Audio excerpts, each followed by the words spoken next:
Namaste, Honorable Kiran Ron Sitoula. So it's such a privilege of Tutors to be interviewing you. Welcome to the Tutors podcast. Yeah, thank you, Baini. Again, I'm equally honored to be part of this team. Looking forward to a fabulous conversation with the younger generation like yourself. All right, thank you so much. So, like, it's 8 a.m. in the New York, right? And how do you usually start your day? Huh, good question. Obviously, either coffee or tea is the first thing. I usually don't pray in the morning. My mom does that for me. Like most of the Nepali family, your mothers and fathers are the one who go there on the temple, ring the bell, and things like that. I would like to get a good night's sleep.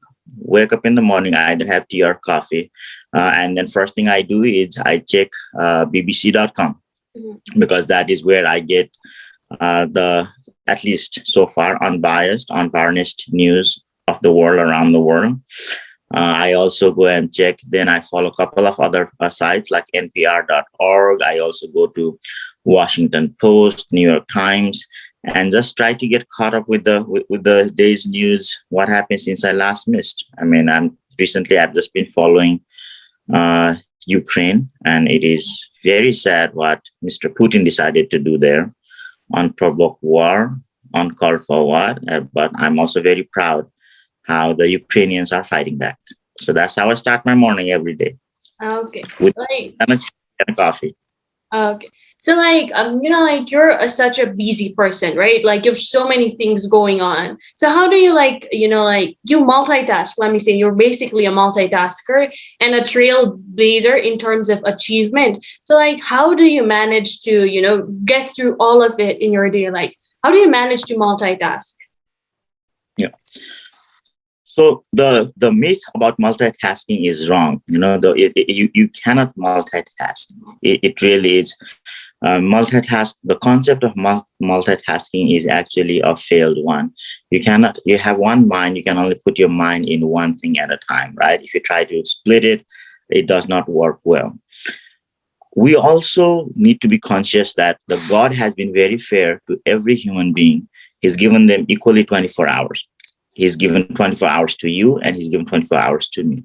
It is how we decide to use those 24 hours is what is going to decide the trajectory of where we're going to end up in life, right?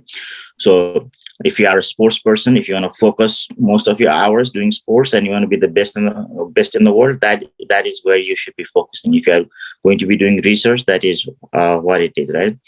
And a person like me, I have a very interest. I'm not a specialist in any particular field, but I jump around a lot. I mean, I'm into art. I'm into like literature. I'm into again science. I'm into building submarines with the kids. The STEM program. I volunteer with the what they call Sea Cadet program here, where the young kids learn to discipline. So my philosophy is volunteering and giving back to the community because the community has given me so much already ever since I was born. Um, and then now it is my turn to give back to the community, and that is what I focus mostly on, is giving back to the community, and that is how I try to allocate my time. So just like you said, you're like not a specialist of one, but like it said that jack of all trades is a master of none. But Yeah. like, you have been excelling in all the things that you have been doing. So yeah, how is that The thing, yeah, the thing is, if you put your heart and mind to things that you want to do, really, you want to make a difference, you do it, right? You'll find a way to do it no matter what the odds are stacked against it. And it's just the same with the students like yourself. You want to have this great education. It is not how high the wall is in front of you. It is how badly you want to climb over that wall that is going to determine it. You know, so that is very that is something that you should always remember. Not the height of the wall, it's how badly, and you will find a way to climb over it. And that is what I tell people. I mean, just put your mind and you just be honest with things, what you want to do, be dedicated to, and be passionate about things. And And when you start building network, you cannot do it alone. For the things that I have been able to accomplish, like you said, in many areas, it is not because of me. It is there are a team of people behind me. First and foremost, my wife, right? My family comes first. If it had not been for my wife allowing me to travel or thing while she takes care of the baby, so I give most of my credit, success credit, first of all, to my wife, then goes to my mom and dad and to my daughter and my sisters and the whole sibling that is behind me to support, because had it not been for them, I would not be able to travel or do things that I want to do. So it requires a team effort. One cannot do it alone. So like, whatever, like what you've been saying seems like you're a feminist, like, you equally support women, and like you have like your very positive aspect. Okay, Yeah. besides that, like I wanted to, say that like it's real. So, like I did not ask I did not introduce you directly because, your achievements and your successes, like I mentioned, there's like so much, limitless, and like you have been able to cater in different different criterias in life. So there is not a particular word, or like not a pair of words or list of words that could, probably introduce you. So how do you introduce yourself and your successes, along with, the transition from a normal Nepali citizen to being the chief security chief of the U.S. Department of Treasury and the vice mayor of Indian Head? Yeah. So the first and foremost, there are two words that I'd like to call myself. I'm a public servant, first and foremost, period. So that is where it all starts. I mean, that drives everything that I do. Working for the federal government as a senior manager for the U.S. Department of Treasury, that is where I get my bread and butter. That is my what in Nepal we call typical 9 to 5 job, right? So those are now, because we work remotely, which means we use computers here at home. We could be working from anywhere within the United States, and because of COVID, it has been very easier to do that. Even before COVID, we used to work 80% of the time remotely anyway, and that has been a flexibility. The town that I saw where I was elected at the first Nepali outside of Nepal to be elected in a public office was the office of town council in the town of Indian Head, where I became a vice mayor in May of 2015, and I was re-elected again in 2019. So I'm still currently serving that position. That position is my position of passion. So serving people, if you don't build your community, nobody else is going to come and build the community around you. And if somebody else comes and build the community, then they're going to build that community with their dream and not your dream. So we need to remember that. And that is why the debate that is happening in Nepal and around the world in democracies like ours, in the developing countries like ours, is vital. Because if we do not build our own community, then we have to rely on somebody else to build our community, and it is going to be their design kind of situation, right? But that does not always mean they come with the nefarious thoughts or ill intentions, because in a globalized world we all need each other. We all need each other's help, right? So that is, I would say, that is how I would describe a public servant. Would be my introduction first and foremost. Mm. So like, why not here in Nepal? Like, why in the U.S.? I mean, yeah.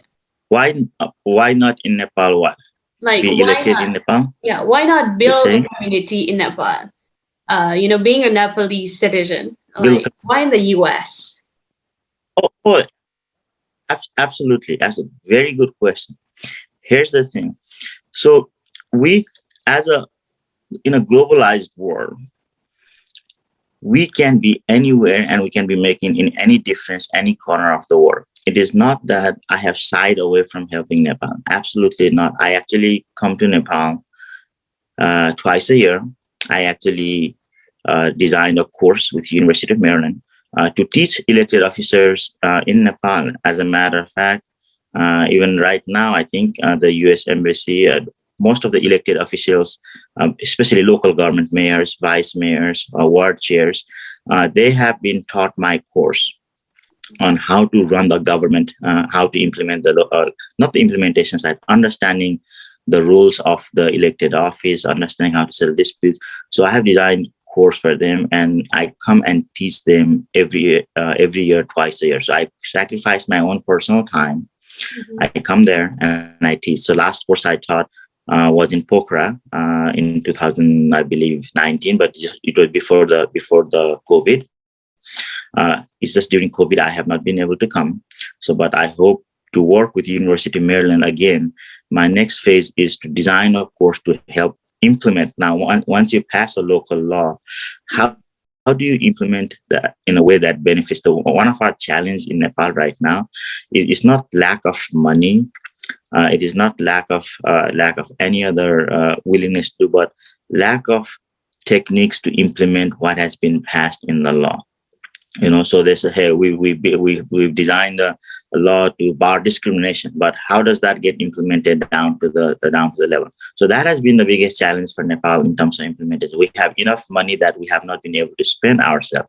All the money that was raised during the earthquake, they're still sitting in a lockbox somewhere, and it has not been used. That is why people are not benefiting. All the tax revenues that they've been generating, they can't. We don't have enough capacity, technical manpower, or the will in the political will to implement that. So I can be sitting here and making a difference and making a community in Nepal. Some of the examples, we are continuing to build a library in Kanpur school. My alumni network is continuing to help Daniel Kanta School with their information technology support during the COVID time when the classes were all canceled, when the school went virtual. So we helped even before the COVID. We had already laid out the necessary infrastructure of fiber optic cables and things. We raised money to buy laptops for the teachers so that they could conduct classes. And we started conducting classes. During the earthquake, I was the president of the alumni organization here for the Budanganda School, and we were able to raise $480,000, and we were able to execute like 30, 40 different projects supporting the victims all around the country simultaneously at the same time. There's some of the sleepless nights we spent there. So we could still be here and making a difference there. It is because that is where our home is, and that is where the heart lies. Yes, like you've been a perfect example for globalization. Right. So, okay, what is tell us about Doko Library and your attachment with libraries. So Doko, the concept came in because as a child, even though I had access to this amazing library in Budanganda School, I did not have teachers who encouraged me to go to the library and read books. There was a very little encouragement from the teachers. But you cannot live in a pond when your mind is trying to reach the ocean, right? You are limited. So the government textbooks limit you to a pond. The government textbook is designed to build the kind of citizenry, to have a sense of history of whoever is in power. Like during the Panchat era, it was the glorification of the kings that were around the textbook. When the democracy came, it was somebody else, like things like that. But at least it was a better version than the Panchat textbooks, the histories, and so the government. But when you start reading library books, the world is limitless. It is what you choose to read, how you choose to broaden your horizon. You cannot limit yourself to just the government president. And I wanted to make sure that the children in Nepal had access to that. So it was a world. And then I said, in a remote area, how do you do that? The obvious mode of transportation was Dokodai. And then I started that concept of Dokodai, and we competed with the World Bank at that time, and they gave us $167,000 to implement that. But even though I was involved in the initial phase along with a couple of other key team members, when the implementation came, and that is where we failed, Dokodai did not achieve the mission and the goal that I thought it was going to be doing. And there was a corruption involved, I believe, and there was a mismanagement of the funds. And eventually, it did not pan out the way I think it should have been implemented. So that is why it is so critically, vitally important. How do you implement? How do you safeguard against such act? Because honestly, I have not seen the final results of the DOCA. So I'm sorry to say it was a failed project, but the projects do fail. So you need to understand, as a project manager, not everything succeeds in life, right? So Exactly. there are many failures before the success. And that DOCA I would consider, uh, at least from my perspective, to be a total failure project. Mhm. All right. So like okay, since like you'd also like for this project, you'd also like the organization had also won some amount of like money from the World Bank, right? And IMF or World. World Bank, Okay. the World. So yeah. And you also had a working experience with the World Bank. So could you Mhm. share with us your Yeah. experience? So I came to the United States to become an engineer Mhm. back in 1994. And I must tell you that I failed my class in math. I got a zero in one of the exams. When I got a zero, I said, I'm not a math person. I need to do something else. So I said, I'm good with numbers, but not necessarily the complex level of math, right? So I switched my major to accounting. And I became an auditor, what they call a CA in Nepal, chartered accountant, and in US it's called a CPA, certified public accountant. I used to work for what they call a big five, big six company in the world of the Oracle, Price, Waterhouse, Deloitte, and Touche. So I started working for Deloitte and Touche. And I used to audit the World Bank, and I joined the World Bank in 2000 to work for a trust fund, GEF trust fund, which was a $5 billion portfolio. I was an accountant analyst, and that is how I got involved with the World Bank. And during that time, when the project was announced, that is when I pulled together the team, said, "Hey, let's apply. This is my idea." Other people came in, wrote the proposal, we submitted, and there was a voting, and I encouraged a lot of my colleagues to vote for my project. I had to pull whatever levers, and then that is how I won, and that is how I was involved at that time. Okay. So like like your majors have been different. Like you have studied, database and then you have gone into accounting and then again, Mhm. like there has been a tweak with being a graduate of local governance. So what made you graduate with a degree of local governance? Yeah, because if you so that's so the that is a graduate certificate. There's a difference between a graduate degree and a graduate certification. So graduate degree is my degree in database technology, which is the master's degree, and that requires 2 years of academic commitment and studying and completing, and it is just like going to college, right? So that's a degree in database, because I already did my undergraduate in accounting. The world was moving into more and more data science. I just wanted to learn. So there was a I graduated, I finished my undergraduate in 98. My graduate degree was much later, after 10, 12 years. So I had the opportunity to see what the world was needing, and database was something that I was passionate about. That is why I finished that. I finished my graduate certification, which is a different, in local governance. And that is because I ended up being elected as a mayor. Then there was the School of Public Policy with the University of Maryland that was offering those certification for. So what it is there's a number of courses, credit hours that you need to take on different disciplines, like managing local government, budgeting for local government, implementing rule of like the Robert rules of order in local governments, understanding construct, like they have a number of core courses and what they call elective courses. So when you fulfill that requirement, so sometimes some of those core courses, when we go on a conference and it's a 2 hour or 3 hour classes, we take that and we can check the box and I finished this. So when you finish those list of those courses, then you are given a graduate certificate in local government, and that is what I completed, a graduate in local government. Normally, it requires 2 years of going, approximately 2 years, but these are this can usually be achieved by going to conferences. So as a mayor or a vice mayor, every year we have an annual conference of all of the mayors, vice mayors, all of the elected officials in the Ocean City. We go there for a 3 or 4 day weekend. And during that time, we take this class and we can become a graduate certificate. And that is why, because I wanted to be a local, I wanted to be a better publicly elected person to serve my local government. And that is why I studied those courses to make sure that I was following the rules properly. I was trying to implement it correctly. And that is how I got those graduate certificate in local governance. So, okay, like after you have got your graduate, certificate, like it seems like, you've been, extremely associated and doing works, related with the community and, a lot of political works, right? So, Mhm. so, describe how your achievements were after, you had a graduate certificate as, local government. Yeah.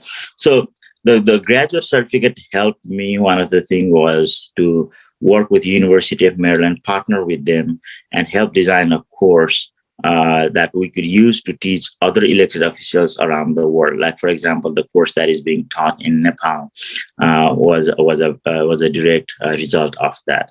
And then last I heard was the Saudi Arabia was also interested in trying to implement similar program in their local government. There's a team of Indians who came along from India, and they were also interested in implementing a similar course in India. And then so those are kinds of results that you start giving to the community. But again, the results are not the success of one man. Me, there's a team behind me, and everybody needs to be valued equally. So I would give credit to the full team, including my family, for helping me, allowing me to be able to do this. Okay. So like, okay, since you're talking about your family, let's get to the stance of your childhood. How fun was your childhood, your struggles, and all the sacrifices that you did in your like childhood to be where you are. Well, I had to sacrifice very little. To be honest with you, we are not rich, but we are neither into poverty where we are struggling. Right? I I cannot think of any other person who would have had a better childhood than me. I have not been, at least not that I can think of or know of. I'm sure we all have our child, but I grew up right in the middle of Bhaktapur Square. I was born in Naxal in Kathmandu. I went to school in Balmandir to begin with. And then we moved to Bhaktapur for 4 years. And my when I have started having memories of my childhood, Bhaktapur is first thing that comes to my mind. Bhaktapur was right in the middle of all those palaces, the museums. That was my playground. So can you imagine somebody having a childhood memories of palaces, playgrounds, the stone lands? I mean, how beautiful can that be? I mean, so I would say I had and then right from there, I went to Budaniel Country School, and that was another like being in the Europe inside those boundaries it was so clean and so beautiful houses, the brick houses. So combination of Budaniel and Bhaktapur shaped up my childhood, I must say, and those were the best and most beautiful memories I will carry on, and I've been carrying on. So I have no complaints. What did I sacrifice? I did not sacrifice a thing. If there was anybody who sacrificed, it has to be my parents, right? They are the ones who would have had sacrifice. As a kid, there's very little I could sacrifice. I had nothing. I had, honestly, so I cannot think of anything that I had to sacrifice to be for my childhood things. But my country sacrificed. They gave me scholarship. My parents sacrificed because they paid some of the fooding, lodging, whatever was required, a portion of that. They missed me, obviously. I was away from home, and they had to sacrifice that. But to me, I had a, So I like had that. So like I wanted to ask, like if you sacrificed fun and like you were, completely into, you completely emphasized into being serious about life, having big determinations that led you to where you are. Like was there any sort of fun sacrifice? Yeah. No, I would say one of the thing was sacrificing was when you leave your country, when you start sacrificing. Obviously, you sacrifice your motherland, you sacrifice your family. When I moved to the US, that was a big sacrifice on our part. Imagine at the age of like 18, 19, 20, you leave your whole family and go to a completely new culture that you've never known, you've never seen, you've barely flown on a little plane, let alone on a jet plane, to be able to leave all that behind you and start something anew. That is a sacrifice of not only me, that's a sacrifice of every immigrant stories like me, right? Even Yeah. when you go to Qatar, when you go to Malaysia, you're leaving your beloved wife, you're leaving your child, you're leaving your elderly mother, father, and living. That is a big sacrifice in itself. So that those are the sacrifice that we as an immigrant we always have to make. And but outside of that is sheer determination and hard work. There is no shortcut in life. You work hard, you compete, you do your best, and you try to be honest and a good citizen and build a coalition around you, and that is ingredient to your success. So sacrifice and success are linked together. So at least in the case of like immigrants like myself. Mm. All right. So, let's like since you said, Budanil Kanta has like, your school has a lot of influence in your life. Like it's inspired you and it has forged you into the person that you are. So, let us link Budanil Kanta, like how did your school, help you in your, help you to get into your university as an undergraduate. So how did it make, your application or, how did it ease the process? So what it did was, I think Branson gave a couple of things. One was an independence to be who you are. Inside the school, nobody ever emphasized what I needed to do. We're not saying, hey, you go do tuition or go do this, go do that. It was all left up to me to who I wanted to be. If I wanted to play football all day, I would play football all day. Mhm. Right. Obviously, we have to be inside the routine, but you could focus in the area. So you could end up being a gunda, or you could end up being a good academic person. So you could choose extreme path and extreme uh, and then the teachers left you alone to be who you are. And I think that was a great gift that the teachers gave you for the most part. I just wish they would have emphasized more on reading library. I would have loved that when if they could have shown the value of that back then. I would have read more books, but I missed that. I think that's one thing that I missed in childhood, is not being able to read many books that I should have read. Uh, the other thing was we had amazing teachers and academic support staff and DVs and all the admin staff. We are wonderful. Like I said, they were there to raise this village. The entire nation's products of students were there, and they were there to able to help. So they provided an excellent, including the British teachers and the Nepali teachers were fantastic. They were there to provide every kind of support. We had amazing few of the teachers. Let me couple of the names that I want to say. We had Mr. Balkrishna Baidesar, he's still around. We had Jonathan Hapa ma'am, still around. We have Pawan Pandesar, he's still around. As a matter of fact, Pawan Pandesar taught me how to write my first letter to my parents in the fourth grade when I started in 1983. He taught me, आदरणीय माता पिताजीका चरण कमलमा साष्टाङ्ग दण्डवत प्रणाम म यहाँ सन्चै छु हजुरहरूलाई त्यहाँ कस्तो छ. And so he taught me how to write in Hawaii Patra. Back then we used to call Hawaii Patra aerogram. And the good news is tomorrow morning my daughter is learning the same from Mr. Pawan Pandey. Oh my Second generation. That's happening tomorrow morning, right in his house. My daughter is going. She's 12 years old. She's going there, and she's learning how to write a handwritten letter to her parent, not email. It's going to be a handwritten. So I can't wait to see what she writes. So, and the other teachers are Robert Wilson, Mr. John Tyson, the principal, who passed away. We have Mr. Praveen Mokhtan, so many teachers to Rambabu Subedi, so many teachers to sing the praises. Had it not been for these wonderful teachers, right, encouraging you, we will not be here. And we are here now because they encourage, they build that sense of community in your mind. We used to go to Mr. Balkrishna Vaidya sir used to take us to Pashupati every other week or every month during the weekend when we could not go home, and we would help give bathe to the elderly. In there's a Vriddhashram, the old people's home in, yeah. And then we used to, my responsibility, even when I didn't have my own daddy, I was the most famous barber for the elderly, because they knew that when I came, that I would not cut their skin. So I was very gentle with them. So I used to give them a shave for the males. We used to cut the nails. We used to give them a bath when it needs. So imagine doing that when you are a seventh grader, eighth grader, ninth grader.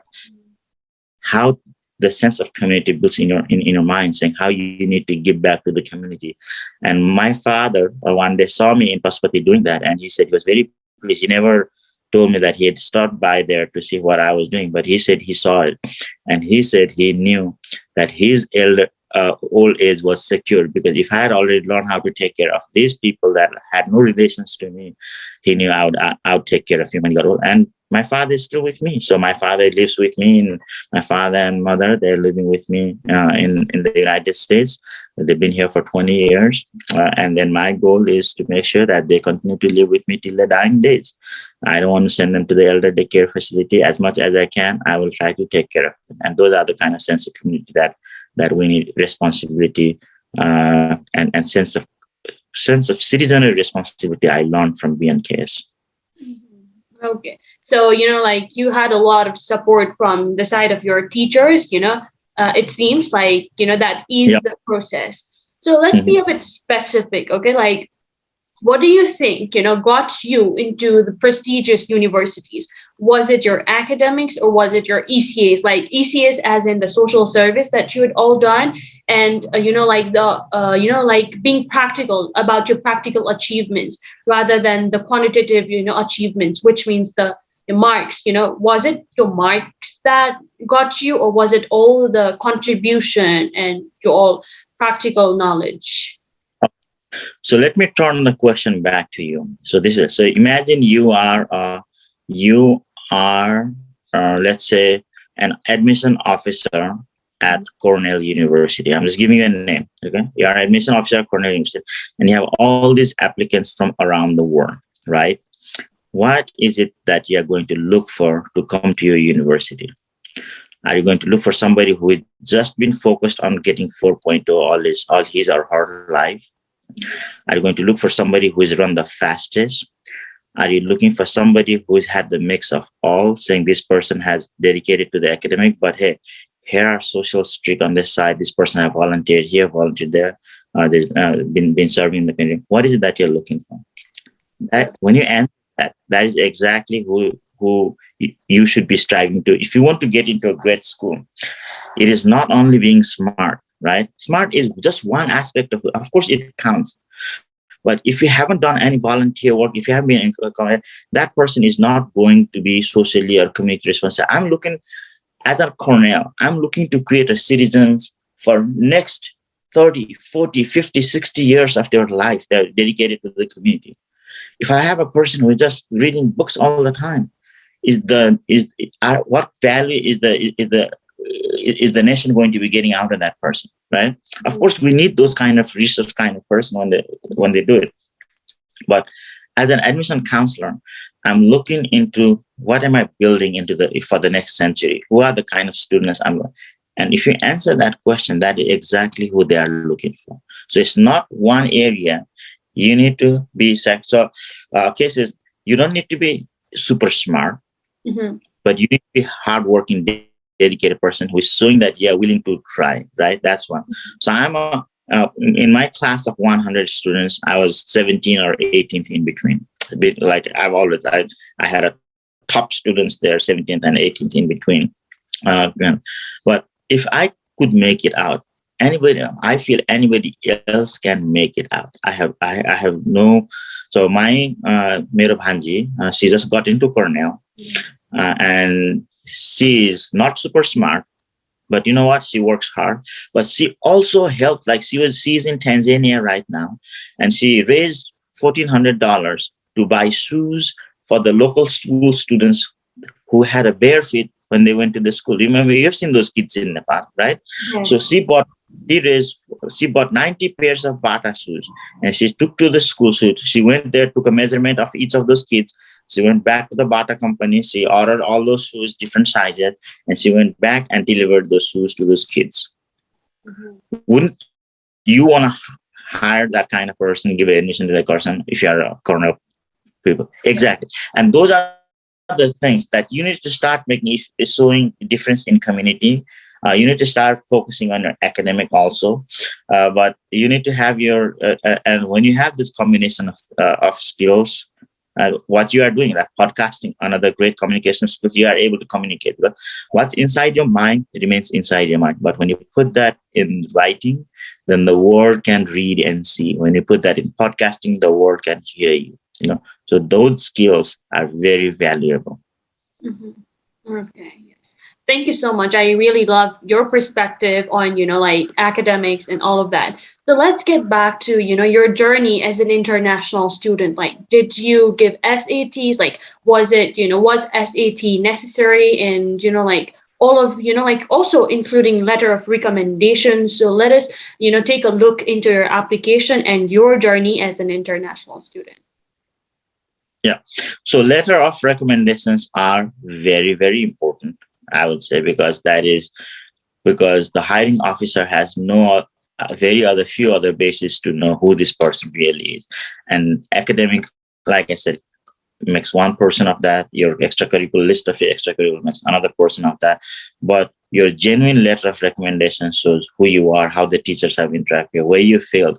So I was fortunate enough to see my own letter of recommendation later on after I received permission from one of the teachers who wrote that letter of recommendation, and it was very interesting because he had exactly highlighted who I was. He said Kiran had failed in such and such things, but Kiran also rose up and fixed such and such things. You know, so that is unique. So he is not extraordinary, but the guy is willing to get up and try again and move on again.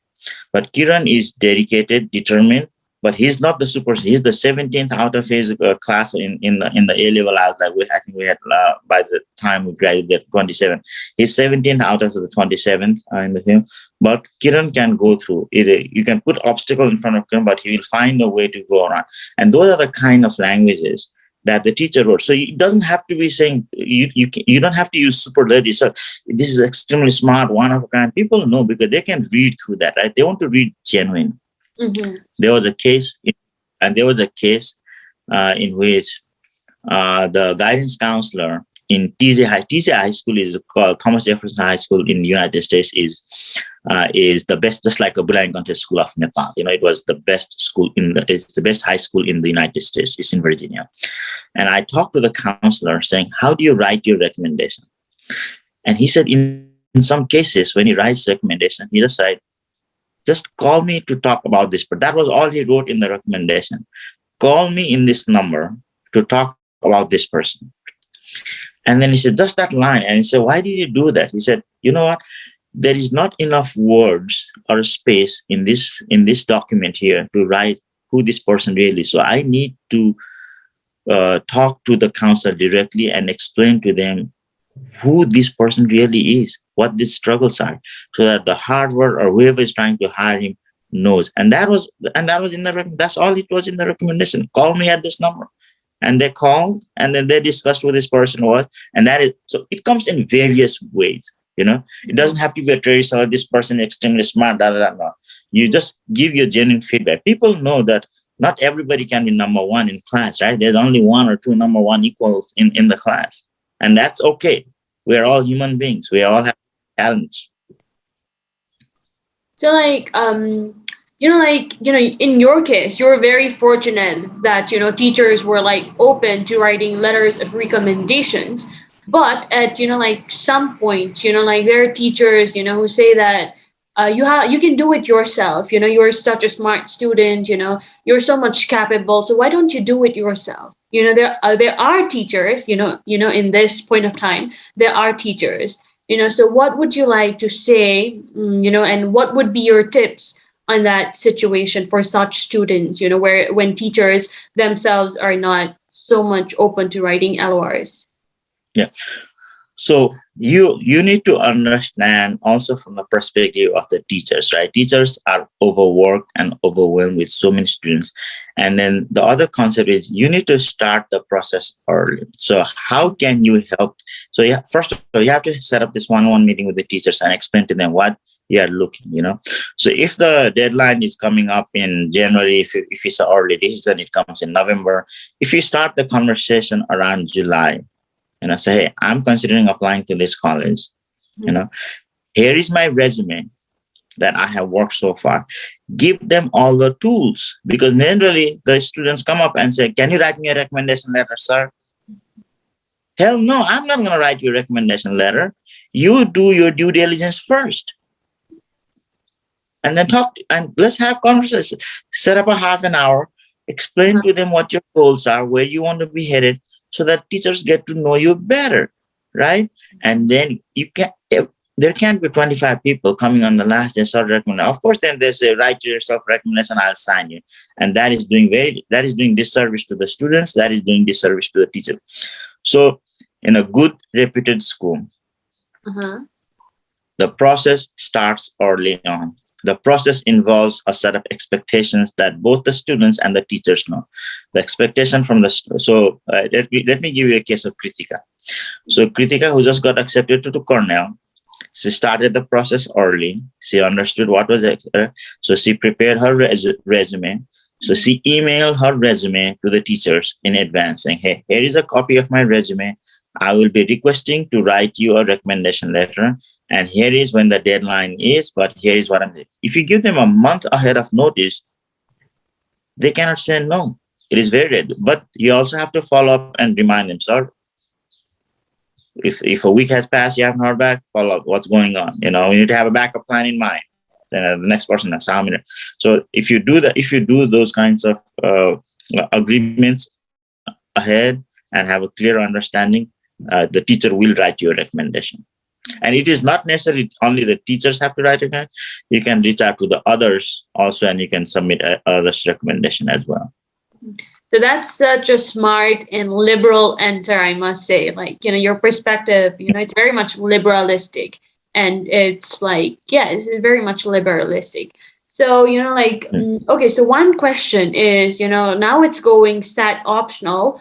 So what is your take on that? Would it be great if would students have equal chance of getting into unis by being SAT optional, even though universities say that it does not have any impact in their application?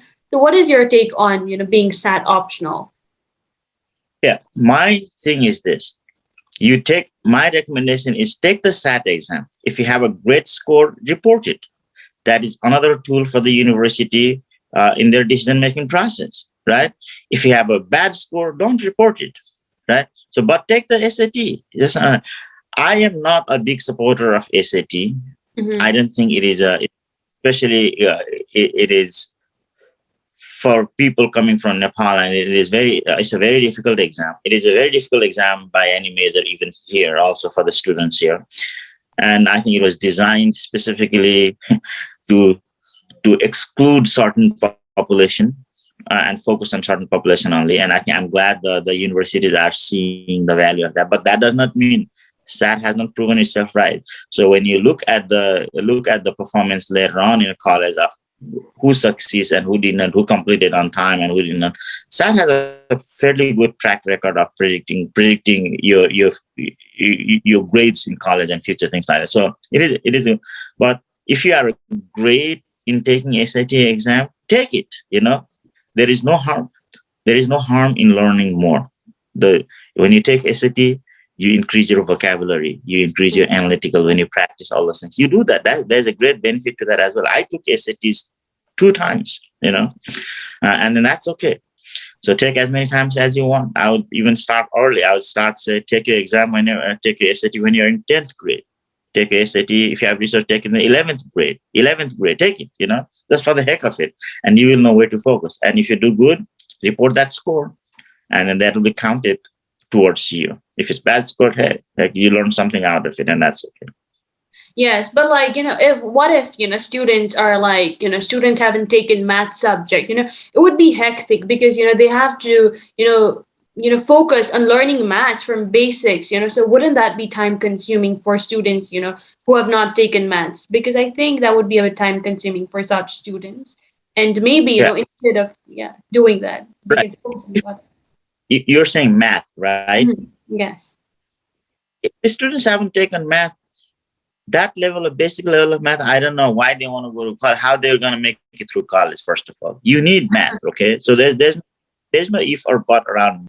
Uh-huh. People need to take math. Math is basic. It is not a complicated math in the SAT exam. So I would encourage people to take math. And in the case of Kritika, my bhanji who got into Cornell, she did not take her SAT exams, and she still made it, and you can still do it. Mm-hmm. So, okay, so apparently it does not have any effects on. So what about the scholarship? Like, does it like affect? Because like we had the concept, and it was true as well that getting high scores in SATs is like gives some sort of hint that you get more percentage of scholarship with the influence of the numbers of marks that you obtain in SATs. No, I don't think that is true.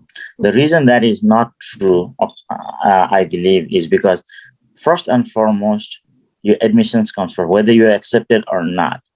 And then only the financial aid package determination is made afterwards. So it has no bearing on financial aids are need-based. It just depends what the need is. In the case of my bhanji, right now, I think the Cornell's annual cost is $80,000. She got a scholarship for $77,500, and she has to pay $2,500. So it is a need based. So she got admission first, and then the financial aid package are determined afterwards. So it has no bearing. The SATs can help you in the admission, but if you have anything, 1,300 and above, and things like that, 1,400. If you do that. So those are things that's going to help you. Help the admission officer make a determination. Hey, by all indications, this looks good, and SAT scores also proves that this person is academically challenged and can meet the rigors of the college curriculum. So that's what it tells the admission officer. It does not tell you how this person is rich or poor or what the financial needs are. Those comes afterwards. Okay, so SAT is viewed as a secondary, criteria. Yeah, in financial, yeah, I think it is one. I wouldn't say secondary. It is one of the, again, when you make that, like I said, when you are an admission officer, you want to have as much information as possible about this person, right? So SAT is one of the elements that helps make that determination. SAT. The other one is what are the other exams? Whatever other exams that are there is. AP, TOEFL, and then there's one more. I think just like SAT, the subject matter exam. What's the other one? AP classes, IELTS, not ACT. Not yeah, ACTs, right? ACTs are other ones, the subject specific ones. So they look at the overall information, and then that helps them make a determination.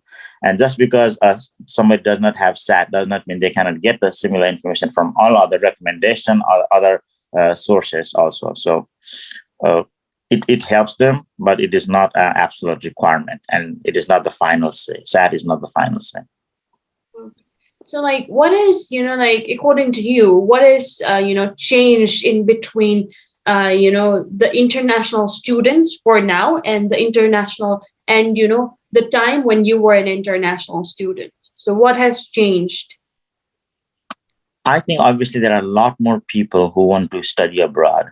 compared to our time, because 1990s when I first came in was the when the floodgates started opening up. The country had just come out of democracy, come into the democracy kind of situation. The international were recognizing Nepal more and more, and there's a more openness towards Nepali students to come. So the floodgate opened back in 1992, 93 timeframe, when more and more students coming up. Uh, right now, the Chinese, the Indians, the Koreans have always been there, right? So we are always competing against with them. So the resources are more and more constrained. So we used to get a lot more funding. I think it was a lot less competitive back then. Now there's a lot of youth.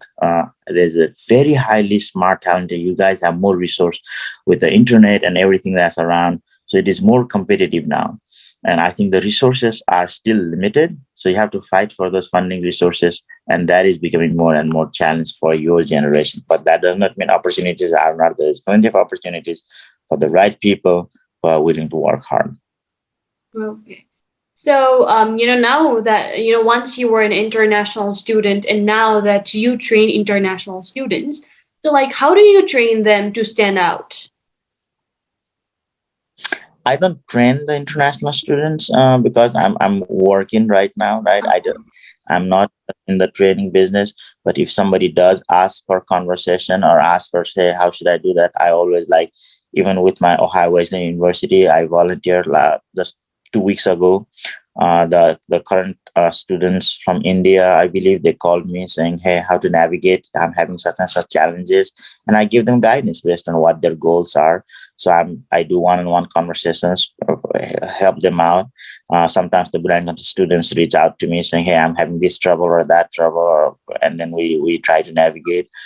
There's a student that just got into Canada, and then he's looking to find housing out there, and then I'll try to connect them with the network out there. And those are the kinds of help that I try to provide. But I don't provide. I'm not a professional guidance counselor at all. Okay. So like, just like okay, so what are like it is based on individual variables of the part of the candidates that you train them on, or like just generalized? Yeah, I just want to understand what their specific needs are, Mhm. and then just try to help them out, give them the best that I know based on my experience. If somebody's having hey, I'm a student, I want to stay in this country, but how do I navigate my visa situation or something for the students that are already here? I said, if there are students currently in BNK saying I'm having challenge writing essays or something, can you help me review my essay? I said, okay, send me a essay. I'll see what I can do and provide feedback, but I don't write essay for them. They have to write it themselves. I just provide a feedback because it needs to come from them. So those are the kind of assistance whenever I have time, or if anybody is interested. That's how I try to help them out. And that's how everybody should, for the most part, volunteers anyway. So you Yeah. can reach out to your Yes, exactly. So, like, what is your take on, being offered scholarships for international students? Like, on what, like, your perspective, like, how do you think, is it like, not on just on need based, but like, there is like somewhat a saying and a reality that, international students are not offered 100% scholarships like the students of the homeland. So, what do you think on this? no, and that is fair assessment. Why should they be offered 100% scholarship? There is no need for them to be offered, because academic is not only government's responsibility, it is equally your family's responsibility as well. Nothing is for free. Just because you got scholarship did not mean the money came out of the thin air. Somebody paid for that money, right? So Mhm. when I first came in, I got 20,000. My whole tuition was $20,000. So I got a full scholarship of $20,000, but I still worked for my room and board tuition. And you learn more by working hard than by getting things for free. People who walk free or get free stuff have no respect for what it took to earn that money. So if you get a full scholarship, you are doomed, is what I would say, because then you you would not be working things, you'd be enjoying, and and nobody should be given. So they say you should have a skin in the game, right? So your family should have skin in the game too. I can't imagine people who are living in Kathmandu not being able to afford uh, afford $8,000, $10,000 per year for their kids for the next 4 years. They can afford it. If they are sitting on a wealth that has been inherited or something from their land or something. You just need to. So if the US is giving you 30,000, why don't you add another 10,000 and make it 40,000 to be able to send your kids out there? So the parents are equal. In the case of extremely destitute situation, if you are below the poverty line, that is a different story. You know, I have been below the poverty line. I know what it is like. Or you're looking out for the next meal or thing. In those situations, yes, you have to step up 100% of the time, and you have to give them opportunity to help. So those are special need based kids. You have to help them give 100%. But I would say for the 98, 96% of the cases, family also should step up, because education is everybody's responsibility. It is not government's responsibility. Exactly. So like like whenever like even in case of some special need based students, like whenever they ask for 100% scholarship, it's said that on the base of that they're rejected. So how Not should true. No, it is not true. It is not rejected, because like when you apply for Brown will actually, if they see a need, they will actually buy you a plane ticket also okay. to come to Brown. So Brown goes all the lot of the Ivy League college fully support your request. So if you are admitted, if you are really, I know my own classmate who got admitted to Brown, I think, or the years earlier or later, I think they were given a plane ticket too to come to Brown. So they will help you. If you are a good candidate, if they know this person is they will help you. They'll buy you a plane ticket too. Oh, If they don't buy you a plane ticket, if plane ticket is the only thing that's stopping, they got a full scholarship, they can call me. I will buy them a plane ticket, oh, because money that is would not stop them. exactly, exactly.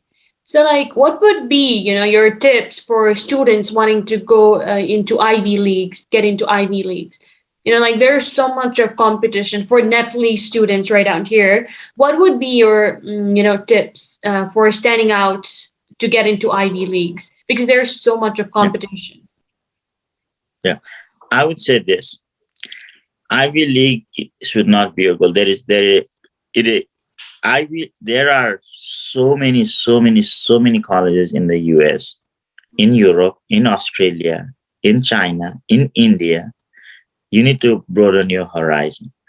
Ivy League should not only be the option. Okay, then you are limiting yourself. You need to explore all those things.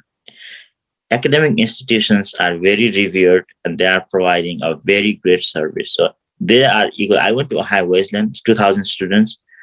Very, very nice, because the teachers are personalized, small classrooms ratio. They help you out a lot. So that also, where one goes does not necessarily determine the trajectory of your success in life. And it makes very once you are out in the workforce, it makes very little, with the exception of networking, it makes very little on where you graduated from. Yeah, there's a name brand out there to start with, but then it's who you know, how you work down the road, that is going to impact. So I would say don't limit yourself to Ivy League. If you must apply, if you are believe that the only way is to do good research and apply, but don't limit yourself. There are so many wonderful colleges to consider, and they provide good with good reputations and good scholarship package as well. Okay, so that was a diplomatic answer. So let's make the question a bit specific like this. So like, what if you want to get into a particular school because of the offerings that they provide to you, and that is where you particularly shoot out, but there's so much of competition. So how would you suggest someone to stand out in that case? ED, early decision. If Uh, you know you that is the college that you are for sure, you want to, let me say, you want to go to Yale, you want to go to Brown, choose your college and do early decision. There is less competition in that goal, and there's more money available in the beginning when they do that. Apply for early decision. That is what I would recommend. okay. So let's we're like at the ending of the session. So let us, go back with one of your achievements. Okay, so let us one of the greatest achievements. So let us hear about you working in the Obamacare Center, your experience and how what got you there. So that is Obamacare is what they call Affordable Act. It is a law passed by the Congress back in 2012 to provide health care to additional 20 million Americans. And I was a IT. I was a IT person at that time, and they needed somebody to help implement that project. And I was one of the person who was very lucky to have been selected by the IRS, Internal Revenue Services, to come on board. It was called a direct hire. Normally, when you go through a government job, in Nepal, you have to take Lek Seva and all that exam, and then you go through that. For me, when they saw my talent, they said, "We want you directly." So I was out in the private industry. I was at that time working at the Marriott International Hotel in their headquarters, and they interviewed me, and they said, "We need you. Can you come?" They interviewed me on Friday, and they said, "Can you come on Monday?" I said, "No, because I need to give 2 weeks notice to my current employer. I don't want to be rude with them, but after 2 weeks I can come." So after 2 weeks, I gave a notice of resignation to Marriott, and I moved on to the IRS to help them implement Obamacare. And I was part of what they call a deputy release manager. It was one of the most complex piece of legislation and most complex IT implementation ever done in the federal government situation beside the defense industry. So I was lucky, and we were able to successfully implement that. So I was very proud of my accomplishment. For that, I was given a recognition.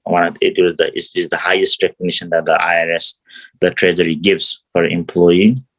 And then they gave me that medal for helping them out also. But again, it was a team effort. Like, I want to emphasize the team part. I'm one of the on the cog, and then we need the cog to move the things around. So again, so I was very lucky. So that was something I'll never forget, how hard I worked during that. For 2 years, I didn't take a vacation. For 2 years, I was like working in the weekends, weekdays, from 7 in the morning, sometimes 6:30, all the way to 7 or 8 at night. It was tough times, but a very rewarding and learning experience. And along with that, your speech at, being called, as a chief guest or as a guest speaker in the Oxford University. Let's hear that. Right. So I wouldn't make such a big deal about that. The reason I say that is because Oxford University is very, very huge. Mm-hmm. And the Nepali communities in the Oxford universities, I think there was a one of the Burangantha Baini who was studying in the United States had gone to Oxford at that time to do her study abroad program for a year. She is now doing her PhD in Princeton. I think she's in physics. So she came and she was there. Because at that time, as you know, there was election going on between Donald Trump and Hillary Clinton. So they wanted to understand what is really happening with the election, because everybody wanted Hillary Clinton to win at that time. But I had been in to travel the Midwest, and I had heard the people, and they wanted to hear my perspective. So I went there. I told them, "Hey, I know everybody wants Hillary Clinton to win, but I'm sorry to say, but Donald Trump is going to win on this one." Nobody believed me at that time, but I had predicted that Donald Trump was going to win, and he did end up winning that election. Not that means I'm a Trump supporter, but it's what my analysis and my research and my travel experiences told me on how frustrated people were, and that is why he won. But rightfully, they kicked him out also. So, and that is the best part of democracy is, if we have to live with stupid idiot leaders, we only have to live with them for 4 years. Then we can kick them out, and then that's what ended up happening. So we should always strive for democratic government that functions well. It's not functioning so well in Nepal. Hopefully the younger generation will take care of, and you guys will come on board and get into politics and public service and try to clean up the mess. Yes, definitely. So okay, let's get let's get to the topic of tips on in terms of growth. Like what would your tips be to someone who wants to achieve so much like you have, like not necessarily same like you have, but who wants to achieve so much in life and never settle. So what would be your tips? Right. So first of all, we need to understand life is a beautiful gift, right? Let's start with that. Life is a beautiful gift. We only get it once. At least I don't believe in the reincarnation. That's why I say we only get it once, right? The other thing is, if you are young, if you are first grader to all the way to sixth or seventh grader, read books, read books, read books, read library books as much as you can. Just broaden your horizon, get there. It's just whatever topic you find, do experiments, do make mistakes. Whatever temper tantrum you want to throw it at that. That is when you learn. So you make your parent work out that you are the worthy kids. Just give them help is what I would say until sixth or seventh grade. Do that. My daughter does that to me, and I'm totally fine with that. I love her very much for doing that. And then after that, yeah, the role of the parent also would be to provide as much opportunity. Don't limit yourself, doctor, engineer, this and that. Just let them grow. If they want to become a musician, hey, let them become a musician. My classmate is a very famous singer in Nepal, Navin Kebhatra. He's my fellow classmate there, no roommate, classmate. He wants to be a singer. Let him be a singer. Why stop it? Then he can contribute. Also, we need singers in Nepal too. We need painters in Nepal too. We need all kinds of talent. Promote your talent, and then I would say, I know it is very easy to say being in a position that where I am at, because I have the resources, I have the means, and I can do it. But I genuinely believe you need to follow your passion and heart against everybody's advice, because people who give advice are going to disappear from your life sooner or later. But it is you who is going to continue to stand and run your life. So what comes in here, what this gives you, your ability and hard work, just be honest and continue to follow your passion. And I would say that I think that is going to be the greatest gift. And I'm a convert on that, because I used to believe my chori is going to be doctor, my chori is an engineer, and it's just like my dad told me I want to be it should be an engineer thing. You have to learn from the mistakes, and I did. So I'm not putting any. I'm giving my daughter all the tools. I'm still teaching her trigonometry. I'm still teaching her calculus. But when it comes to final decision making, it will be her. It will be her life. She's going to choose what she wants to become, All and right. you should follow that. Yes, definitely. So let us take one take on like your citizenship. Like Nepal does not have the liability of dual citizenship, but it has the opportunity for citizens living out there to have NRNs. But like you not only have acquired NRN, but you're already you've been so much. You have made a history, in the mainstream of American politics by becoming the first Nepali to ever do that. So let's hear on that. Yep. So citizenship it is not which citizenship you hold. It is what kind of citizen you are. Exactly. Yeah. It's not which citizen. It's not. I have a Nepali passport. I have no. That is not the question. The thing is, no matter where you end up, are you a good citizen or not? Are you involved in the community? Are you giving back to the community or not? That is more. The citizenship question is for legal issues, for transfer of wealth and property when you get in trouble, things like that, for travel like that, right? So a global citizen can be anywhere and can contribute from any place, right? So even if the Nepal does not give dual citizenship, that is okay. If you can become a good citizen of one country, that's fine too. That is great. If you have a dual, some people have two or three citizenship, but if they are criminal, what's the value of having those two or three citizenship, doing money laundering and doing drugs and all kinds of things, right? No gain in there, no contribution to the community. So Nepal will eventually, hopefully, will pass the dual citizenship also, because I think it is in the greater interest of Nepal to do so. Yes. And I hope it will also give, not only it should not limit people who are outside of Nepal to not come into politics. If people like me come into politics, the Nepal is going to be all the better for that. So I should be allowed to run for prime ministership or anything that I choose to in Exactly. Nepal. Allow me that opportunity. And you should not limit me on that. So any citizenship that does not give you a political power is not a citizenship. I wouldn't consider that to be a full citizenship, because that's a two category of citizenship. You're trying, either you give full power or you don't give power at all, right? So that's what I would say. Let's see. So I think the NRNs, they are trying to, in principle, they have already agreed to so many kinds of agreement to give a dual citizenship. So hopefully that will get implemented. There is the NRN cards and things like that. I have not taken NRN cards so far, but let's know. So let's see how that goes. Waiting for that to pan out. Okay.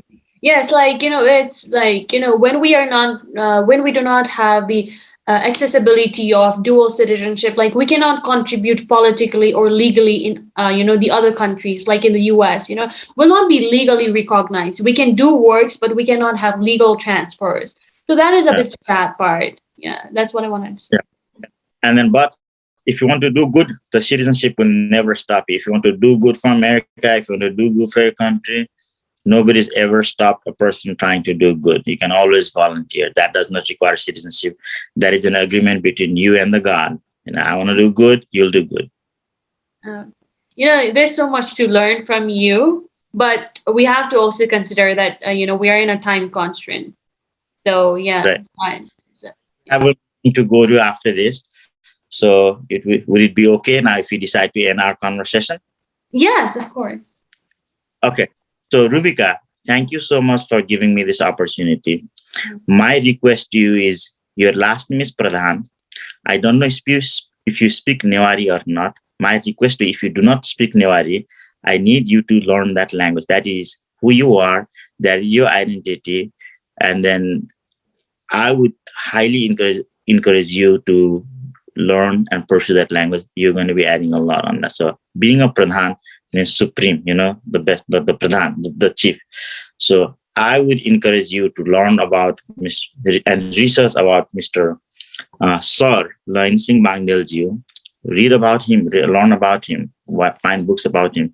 You will learn so much out of for life. I wish I had opportunity at your age to know this man better. I actually met this man, but I never knew who he really was. Now I'm being to realize the value. But again, my request to you is learn Newari language. When you learn Newari language, you and I can speak in Newari. Oh, yes. Do you know Newari? Yes. Okay, that's great. Even I do know Newari, but I'm not so much fluent. Advanced. I don't know advanced Newari, but I know intermediate. How to be? Yeah. I'm an intermediate speaker. I was advanced. I was an advanced speaker. Then I became intermediate because the school did not allow us to speak in Newari. When I came to US, I came down to basic. Now I'm almost at a failing level. But when I come back to Nepal, one of my things is I'm going to be picking up Newari. I love that language. I love the culture. So yes, yeah, I might do that. Again, thank you for allowing me the opportunity today to the Tutors Inc. It was such a great conversation. I can't see what a great career ahead for you. Keep up. And then I wish you and your friends all the best. And again, in whatever you guys need help from me down the road, be in touch. All right. So, okay, let's end with one tip. Okay, one tip. I'll not be taking a lot of your time, but just like one tips for international students from your side. One tip. One tip is you are right. We are international students. The only thing we have at this time to prove to the colleges is obviously your academic side, right? be good in academics, right? But also don't forget your community. You need to start volunteering, being involved in your local community, whether a Rotaract club or whether your health science club or your local government. That is a unique place to get started in the local government too, in your wada, say how you felt, So add those, start building those, but plan early. Start working early on your college applications. Like I said again, with your teachers, start building early for your resume. Have your essay checked by many people. It is okay to make mistakes. I make mistakes. I have my bhanji review some of my work. I don't feel shy. They are 10 years, 20 years, 30 years younger, and that's okay, because the more people correct you, the more you have an opportunity to learn. So don't be shy on that. So those are my tips. I would say many tips. Just stick at it. Follow your dream. Okay. Thank you. Thank you so much for providing us with Sure. amazing incentives and everything. Thank you so much for your valuable time and thank you for being here.